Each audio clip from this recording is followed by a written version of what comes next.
welcome back to the road trip on ITV. I'm Kelly Taylor. And I'm Michael Clark, and oh looky, another Porsche 911.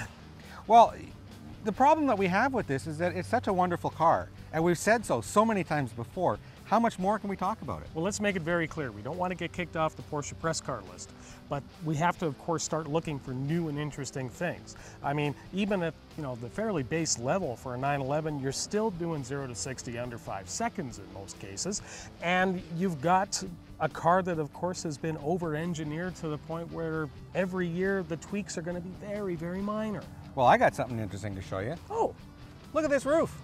Well, and this, I think, is the perfect 365-day solution for Porsche in Canada, because a lot of people, they might fall in love, of course, with the coupes, but then they say to themselves, well, maybe I'd like to have something on the lines of a sunroof.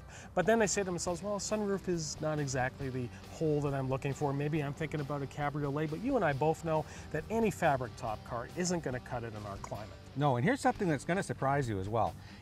Anytime you talk to Porsche about driving the car in winter, you expect them to say, oh, drain the cylinders, top up with a little bit of oil. Cover it with a cloth diaper. No, they say, we don't want you to park the car, we want you to drive the car through the winter. Was that your German accent? I hope so. Okay, but what I do like about this system is that the car started right. It wasn't a case of taking a coupe and slicing it and hoping for the best. What they actually did to come up with the Targa design on this particular generation of 911 is they started with a cabriolet. That's actually what the car is built on. Now, you and I both know that with the minute you get into an open car, you've got to do the proper reinforcements. So this car is already started with that in respect to chassis and rigidity, and now added on additional rigidity with the Targa top. Now, this is, of course, a complete glass roof design, and what I do like about it is that, of course, we've seen sunroof designs where the sunroof actually goes over top, which, of course, is a rattle fest. But what they've done here is they've actually inserted it underneath this rear canopy. You know, I have to tell you, when I see a bubble like this, I can't help but think of the AMC Pacer. But what I do like about this, because I actually just had the opportunity to drive this back from Toronto to Winnipeg, is that it has a really good retractable screen system. And the good thing about that retractable screen is that it's a power system too. Not too often that you find that. Usually you're messing around with it manually. So that keeps down on the UV rays that are coming back here. And I even found that even when you have it open, it's actually got quite a bit of sun protection to, of course, keep you from roasting your brain. Well, the one thing that I noticed about it, because one of the things that affects the handling of convertibles a lot is chassis flex, when you get parts of the car that are flexing at different points than others. And as you mentioned, they started with the convertible, which is already pretty stiff, and then they added these beefy roof rails here that just stiffen it so much more. So I think this car is stiffer than your coupe version.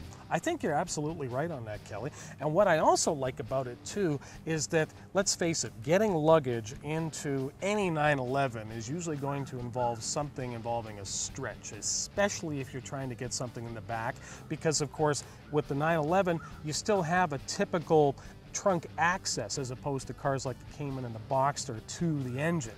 So how do you get something in the back without hurting yourself? It's very difficult.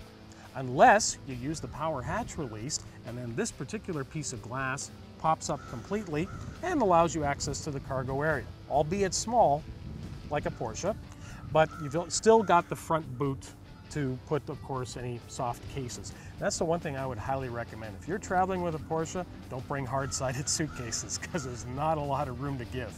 That's right. Okay, let's take a look inside and see what's inside.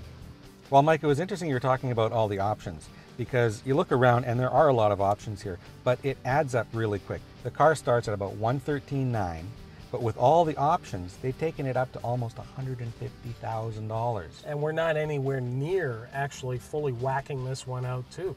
Did you notice something about that wheel? You don't have the multifunction controls that you normally expect to see, so that's even an additional cost item too. But The other thing here to have to remember is that that's what Porsche wants. And in fact, we were kind of talking about what could occur when we think about the markup on some of these things. I mean, $1,400 to go and dress up your emergency brake handle and your shifter. I mean, at some point, we might have Michael Moore knocking on our door and saying something about capitalism.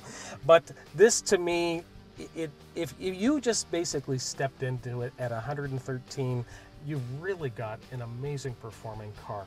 However, then we start thinking about things like the Nissan Skyline GTR.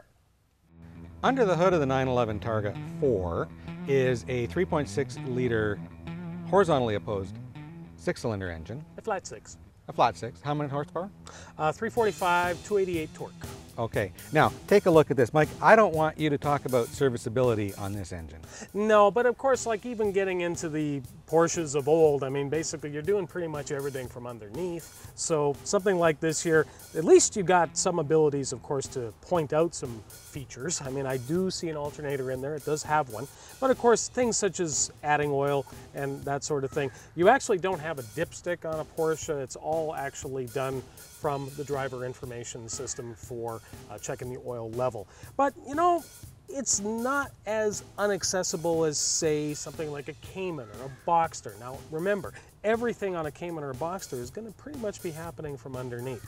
So you have to factor that into your total ownership experience. On a Cayman, it's 10 minutes just to even see the top of the engine, never mind being able to do anything with it. Exactly. So if you're thinking about something like this, you have the means. Just remember, that is going to be a function of living with a Porsche. Well, that's our take on the 911. Always a fun car to drive. Always a fun car, but you know what, Kelly? I gotta say straight up, in these days of fiscal responsibility and foreboding that seems to be coming from Wall Street and elsewhere, I'm starting to think that the 911 is maybe starting to become a little passé, especially considering what's coming out from the Porsche stable. Think of the Panamera. Think about the changes that are coming for the Cayenne. I have to admit, I'm not so sure it's my choice anymore. I think my favorite is still the Cayman.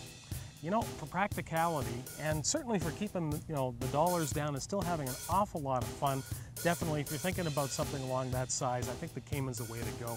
Let's face it, the back seat in this is pretty much useless. And as for cargo ability, you're better off going with a Cayman. Well, that's the 911. Thanks for joining us on itvwinnipeg.com. I'm Michael Clark. I'm Kelly Taylor. And hey, why don't we get them to tune into our radio show every Saturday on CGOB? 10:30 to noon. And check us out again on ITV Winnipeg. We're here every week. Hey, keep the shiny side up and the rubber side down.